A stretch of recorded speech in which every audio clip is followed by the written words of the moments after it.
Haata gaafeechi keessa gizii gadhiisne booda gaafeechi keessaa fudhattaniiti guuttanii duba gartee nu ergitan. Gaafii guutuudhaaf takkaffaa waan si gaafatu maqaa kee si gaafata, lamaffaa immeela kee si gaafata, sadaffaa lakkoofsa bilbila keetti si gaafata inshaa Allah. Akkasitti gaafii guuttee ergita.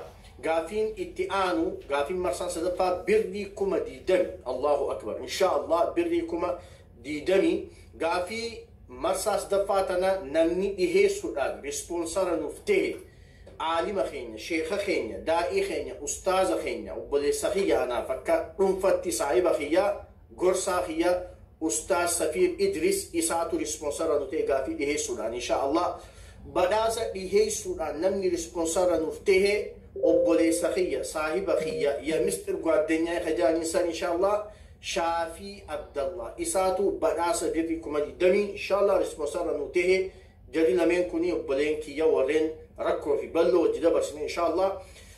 أما جمع بدأ سيموت يأتي ديم ناجتشو إن شاء الله.